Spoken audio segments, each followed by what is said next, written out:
We have lots to discuss here in tonight's video, including some potential trade targets for the Vancouver Canucks. We know they're going to be one of the more interesting teams to watch this offseason. What are they going to be doing when it comes to the head coaching position? Will Rick Tocchet be back? And what are their targets for the center position? Clearly, this team is looking at a variety of things. We're going to look at some players between the New York Islanders, Buffalo Sabres, Anaheim Ducks that have all been rumored to be targets of them. We'll see which ones make the most sense and what they may do on that front. Plus, lots of updates from the Stanley Cup playoffs. The Winnipeg Jets, I'm deeming, are officially in trouble. We'll discuss what's going on there. Plus, the Capitals and the Habs continue to be one of the more entertaining series around the league. Right now, all kinds of physical play and things that may or may not be reviewed by NHL player safety. We'll discuss tonight some massive hits in that game today. Plus, the Ottawa Senators were fined $25,000 the other day for an incident in pregame warmups. We now know a little bit of what supposedly happened and how all that came to be. We'll discuss that scenario coming up next. So welcome back to another video here at Top Shelf Hockey. As I mentioned, we have lots to discuss in today's video. Let's first start with a ton of update around the playoffs. So lots of action here to recap. Lots of storylines to follow coming up. Injury updates, player safety, involvement or not. Let's get started. First, we had Winnipeg St. Louis today. The Winnipeg Jets, I hate to say it because I'm a big fan of this team. I really think they're one of the teams that really should have been having more success. But you got to say they're officially on fraud watch here. I mean, they had a phenomenal first two games at home, and they've got blown out twice now in St. Louis.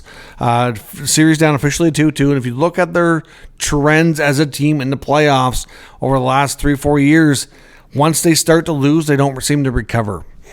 So that is the concerning stat for me. Connor Hellebuyck pulled again today.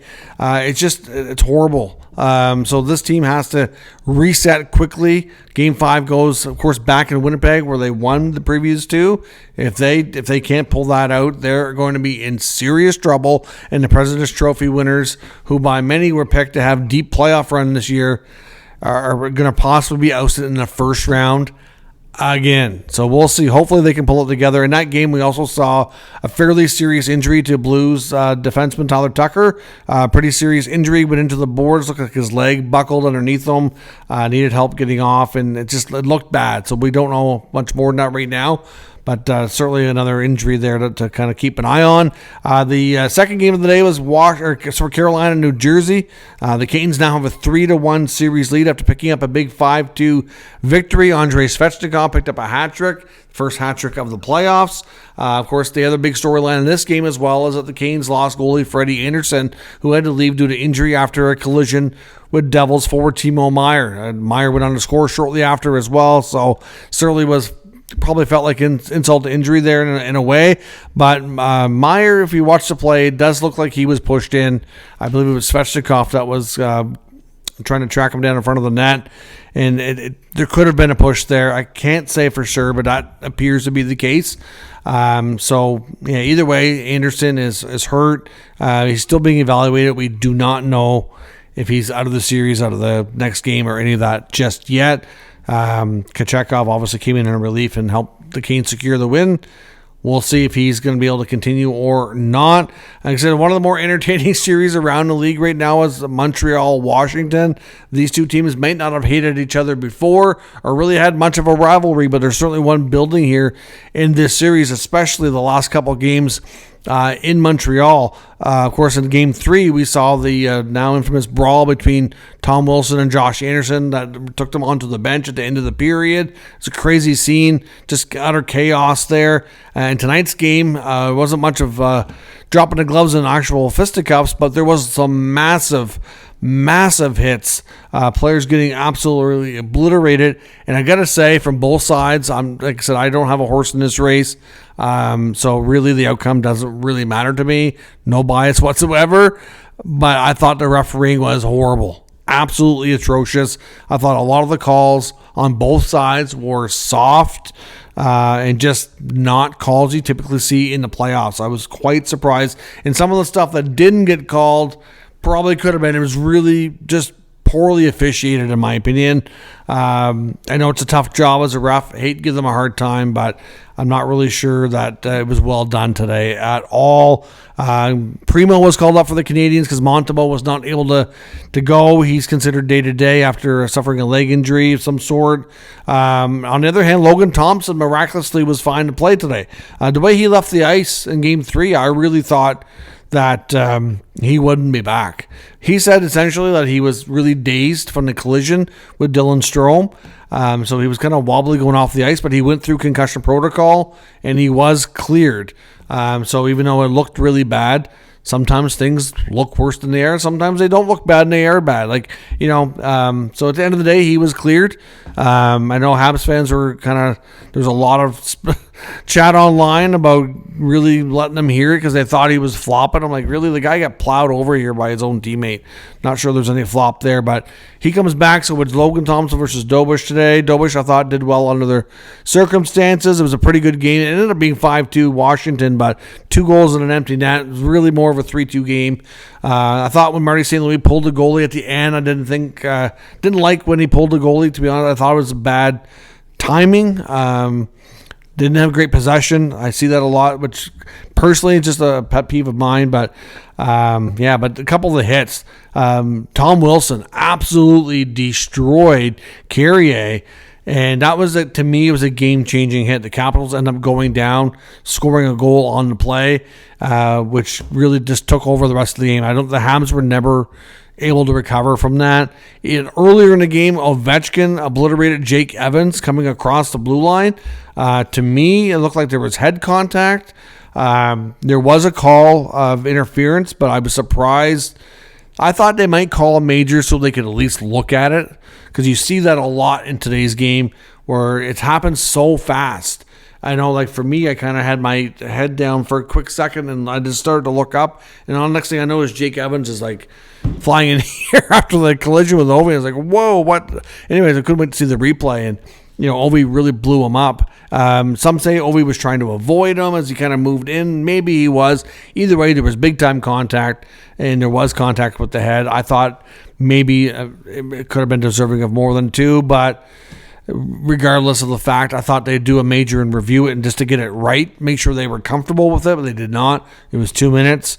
And then with the Wilson hit, a lot of fans are calling that dirty, that there was head contact, but it's more to it than just head contact and how the rules work. I honestly think a lot of the problem there is because Tom Wilson is so big. It was a major size mismatch, and that can be a problem sometimes for these massive, gigantic players. So I don't know that player safety is going to be calling Tom Wilson or Alex Ovechkin tomorrow. We'll see, I guess. I mean, it wouldn't be a complete shocker if they did, but I don't think they will. I'm not sure that even in Ovi's case, at worst, I think it's a penalty. Wilson's case is, I don't know. I mean, I know Montreal fans, I'm sure will feel differently. They'll probably roast me in the comments saying that those calls should have been majors and suspensions and, banned for life type of thing. But I'm not sold on the idea. In all honesty, Wilson's hit does look like a pretty clean textbook check. It's just, unfortunately, there is some contact with the head, which is largely due to the size difference. But, we've seen Wilson get in trouble in the past. We'll see what they have to say, if anything. Now, Matthew Tkachuk, we were expecting might hear from player safety based on the standard they set with the Brandon Hagel suspension, which a lot of people now, with every big hit on social media, especially on X, seem to be comparing everything to. It's not, and they're not the same. But Tkachuk is not getting anything from player safety. I talked yesterday wondering if he might. But basically, what the way the league is looking at it is that there wasn't head contact and it wasn't as forceful of a hit. So yes, it's a penalty. Yes, it's a major, but that is all. So Tkachuk will not be getting anything further. Saw a lot of Leaf fans today calling for the head of Artem Zub after last night's Sens Leafs Battle of Ontario Game 4, where the Sens won in overtime before, because there was a 4-minute power play to the Leafs after Drake Batherson accidentally high-sticked, I don't remember who, Danev, I think it was, going on the forecheck, accidentally gets his stick up and made face contact with his face, cut him, and I'm sure Drake was shitting his pants in the penalty box, hoping that the season wasn't going to end on that bad mistake. Thankfully, the Sens killed it off, eventually won the game. Today's his birthday, too, so what a way that would have been for him to end the season, and everything would have been just terrible, nightmarish type stuff. But all in all, that never happened. But when it comes to John Tavares, who was out of the game, he's okay. But he did miss, I'm not sure how many minutes it was. 5-7 minutes? I really don't know exactly. I'd have to check the stat sheet to see his time he went off versus the time he came back. But he got pulled by the concussion spotter after a collision with Zub in front of the net. JT's going hard to the net. Zub's got his ice. He's standing his ground there, and he runs into him, his I don't know, part of his arm. I'm not sure if his elbow, shoulder, and Tavares goes down. No call, no play. I personally do not think it's interference. You can look at my hat, call me biased if you want. I try to be as unbiased as possible and just objective as possible. Really, at the end of the day, if a penalty should have been called, I'm not gonna say that it shouldn't have been. I've admitted numerous times when the Sens have been wrong before, but. Yeah, so lots of action in the playoffs. The fan bases are pissed. Everybody thinks their team is holier than now, and I guess that's what we should expect in the Stanley Cup playoffs. That's just the way she goes, right? So yeah, things are getting very interesting. Series are far enough along now. A lot of them are 3-1, 3-2. That we're getting to the point where teams are starting to face elimination. So should be an interesting next couple of days. For sure. So we'll see where things go from there. Edmonton backs up against the wall, down 3-1 to LA. Going into the third, as I record this video, they got to get their act together or they're going to be out at 2. And really, another team expected with high expectations, maybe just choking because they don't have the defense and the goaltending. They're not as deep this year. It's not looking good. I still put my faith in the Oilers when I did the bracket, but I tell you, I have regrets now. They don't look good. So we'll see what happens there with that game. They need to have one heck of a third period so that they're not on the brinks of elimination. Now, a couple other notes around the league. Former Anaheim Ducks coach Greg Cronin conducted an interview with the Boston Globe, Kevin Paul DuPont, and was talked about the possibility of being if he, I don't know, I don't think they had any insight to say that he was a leading contender or anything, but just if he could be the next head coach of the Boston Bruins, his connections obviously to the area, and he said his quote was that he would do handsprings over rainbows if he had the opportunity to be the next head coach of the Boston Bruins. So clearly very, very interested. Recent NHL, coaching. I mean, obviously the Ducks on a rebuilding team, completely different animal than Boston. I don't know if he'll be a candidate, but I know that he certainly would like to be. So we'll see on that front. When it comes to Joel Quenneville, we haven't heard anything further. He apparently did interview with Anaheim. Some say the job is his. Some say there's other interviews going on.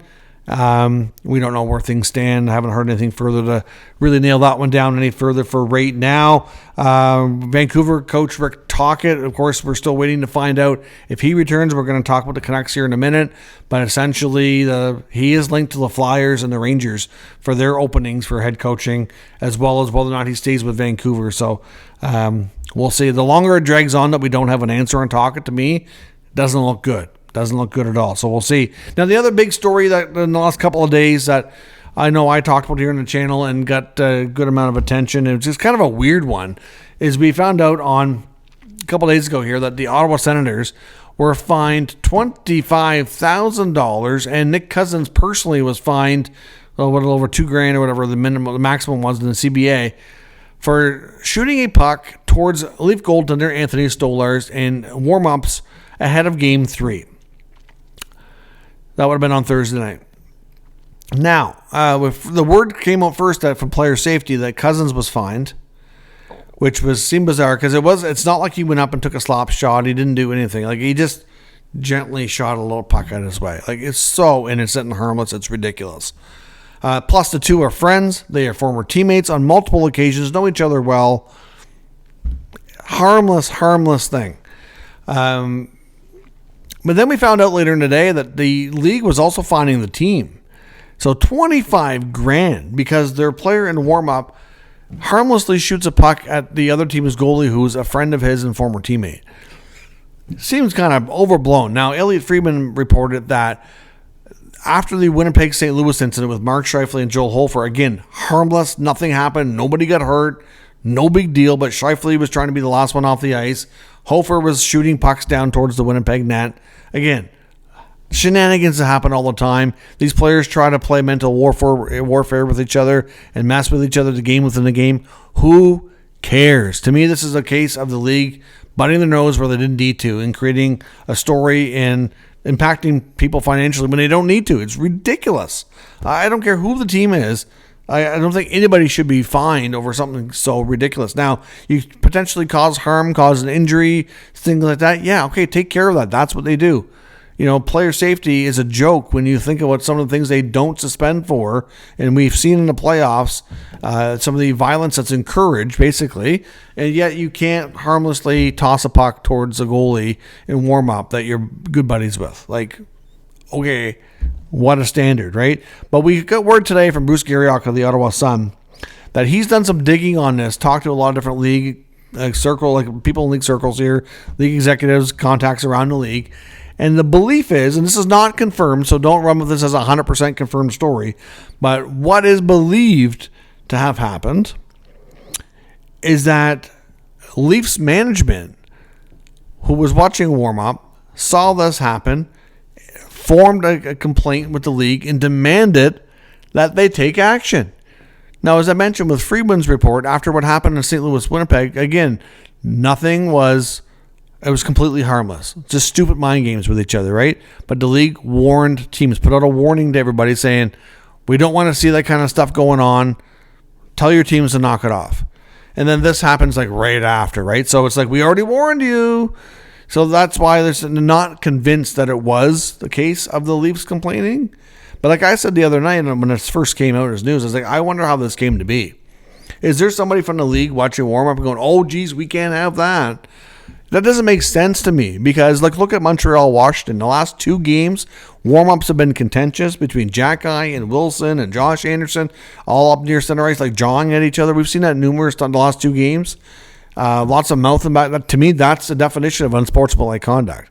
You shouldn't even be talking to the other team. I understand if you're brothers, your friends, you have a quick hello, maybe take a quick picture, then you move on with your warm-up. Not this scenario where where you see this little puck go towards the goalie, right? So really, are the Leafs management that soft that they're going to form they would have called the league and basically said, you just warned everybody, you have to do something about this. This is ridiculous. This is not me making this up. This is Bruce Garriock of the Ottawa Sun, who has lots of league connections and sources. This is what multiple people have told him that they believe happened. That is ridiculous. Absolutely ridiculous. And you wonder why the Leafs get accused of being soft sometimes. Do they look like they're a soft team like they used to be? No. Craig Berube's got them playing a much tougher style of game. It looks to me it's a different team this year. It does feel different. I'll agree with some Leaf fans on that front. It's not like it used to be. But the Leafs for the longest time were kind of soft. And that was their problem. They went through periods where they couldn't defend or their star players were just not tough enough. And now they're surrounded by a lot more grit, a lot more defense, a lot more different kind of character players that make them a way better team because of it. And so, really, they can't handle it. None of the players seem to have an issue with it at all. The coaches laughed it off, said it was no big deal. All the players said, yeah, we see it all the time, no big deal, not really a story. But yet Leafs management thinks it's a big enough deal to call and demand the league do something. Absolutely insane. I cannot believe that. And they couldn't verify whether or not it was President Brendan Shanahan or if it was Brad Treliving. There was no confirmation on who exactly it was. But like I said, and we can't say that's 100% fact. But this guy has connections. He has sources. He wouldn't be putting it up there on paper if he wasn't told it's from enough people that it's believed to be what happened. They did say that there is a possibility that maybe somebody from the league happened to be watching and they just put out a warning and they decided to come down hard on them, which further testifies to my theory that Gary Bettman in the league just really has it in, not so much for the Senators as players or anybody, but for owner Michael Andlauer. I think that relationship is not good ever since Lauer came in and lost that first round pick, and he spoke out about all the crap that went down with the sale and the stuff that he wasn't told and omissions and things that he wasn't let in on. And I don't think Bettman was too fond of that. And it just seems like I'm going to punish you for saying anything. That's what it feels like. So we'll see. But if the Leafs complained, that's pathetic. Absolutely friggin' pathetic. So we'll see. I doubt we'll ever get confirmation. So it's probably the last we'll talk about it. Now in Vancouver and some trade talk around the league, we know the Canucks are going to be looking for help down the middle for sure. We know they're going to be likely making some trades. We're waiting word on Rick Tocchet. To me, it's about two things. Yes, they need to retool the team, but the bigger thing is to make Quinn Hughes happy. If they lose their franchise player within the next 2 years because this team is not where it needs to be, not where it can be having success, they're really going to be kicking themselves, and it's going to really set the franchise back. You get a special player there, and you want to make sure you don't lose them. We know Rutherford said he wants to go play with his brothers. That's not necessarily a given. I think that's going to be more so. I read into that as if I were to leave Vancouver because I'm not happy with the direction of the team, that's going to be what I want to do. And like I said, Rutherford's a smart, seasoned general manager. He didn't say anything on that day that was not kind of deliberate and, something that was well thought out. So who could the Canucks look at? Well, there's been a lot of talk about the New York Islanders lately. We know the Islanders are going through a regime change. They're going to have a new general manager, may have a new team president. We don't know. It could end up with a new coach as well. That wouldn't be shocking. So obviously a whole new regime. What's likely going to happen? Could we see a change in roster? Very, very likely. Of course, people are going to come in and make their mark here. Doesn't always happen right away, though. I'll use like the Senators, for example, and Steve Stais. Very calm and patient, for the first half year to a year, didn't really do a ton of stuff. He really wanted to have a chance to evaluate for himself. Now, not all managers are like that. Some guys are going to come in and be like, I already know enough about this guy and that guy. We're going to make some moves. We already know what we want to do. It's really going to boil down to who it is and what kind of strategy they want to go with. But, between like Bo Horvat, Matthew Barzal, could one of them get moved? It's a possibility. I wouldn't be a complete shocker here. Now, of course, you look at the team and look at what they need. They could really need a variety of things, to be honest. They got a star goaltender, Elias Sorokin, and they do have some other good players. Noah Dobson they got to make a decision on him, maybe sign him long term or not. They got to decide his future. But for a team like Vancouver to either get Bo back or bring back a Western Canadian kid and Matthew Barzal, I could see why and how that could work. Again, it's going to take a lot of assets to make that happen, but they both make sense why they would be trade targets. I've seen talk of, it was on Sportsnet Radio, I believe, about Trevor Zegras maybe being a potential target. I don't know that he's a good fit there, to be honest. You've already got Elias Pettersson, unless you're trading Pettersson, which we don't know. But even then, looking at what he's going through, Zegras to me is going through a lot of the same things, different kind of level, but he's a player that's stature-wise about the same, highly skilled, but, there's holes in his game. He's not reached the level where he wants. I don't see the fit there. I really don't see it as being an upgrade. Josh Norris hasn't been brought up. He was recently traded, of course, from Ottawa to Buffalo. Will the Buffalo Sabres be willing to part ways with him? Does the Vancouver Canucks want that risky contract given his health history? That's another thing. Now, the reason for Josh Norris is he's like one of Quinn Hughes' best friends. Now, you want the team to be better. You want Hughes to be happy. Obviously bringing in some of his close buddies would probably go a long way to doing that. But as much as Quinn Hughes would love to play with some of his close friends, you got to look at what makes the most sense here. Now, the Canucks were in on Norris before he went to Buffalo. So it's not like it's completely out of the question here. I don't know what they would need to offer to Buffalo because the Sabres, listening to some of the behind-the-scenes stuff they released on that Norris-Cousins trade that went down, they're quite stoked to get Josh Norris. So I don't know that they're going to be overly eager to move him again. But it depends on what you offer up. They have some pieces there in Vancouver that might be interesting. Now, I know if they're going to move Pettersson, Buffalo was reportedly a team that was in the mix. Now, I think it was going to take more than Josh Norris as a return, clearly, if you're going to make that deal. But if you trade Pettersson and you bring in Norris, and I don't know, let's just say they offered up Norris and Byram or Norris and Power or something like along those lines, that's a good package for Pettersson. Are you any further ahead in the center ice position? No, you're not. In fact, you may have taken a step back. Not that Norris isn't good. He's really good, but he's missing so much time because of his health. It's risky. If he stays healthy and can be the full potential player, then maybe it works out. But it's hard to say. So all these guys that are reportedly targets of the Canucks, I think the ones that make the most sense are the guys with the Islanders, between Horvat and Barzal. And to be honest, I know Horvat used to play there. There's a connection and nostalgia piece. I personally like Barzal for them better with the speed that he brings. He's a Western Canadian kid. I think he could really work with some of those players there. Might be a good option. But if you're trading for Barzal, it's not going to come cheap. But it's hard to say what the Canucks will do. We know Rutherford and Alvin are aggressive. Like I said, they're very well tactical. Like, they don't say things by accident. So we're going to see big things on this team.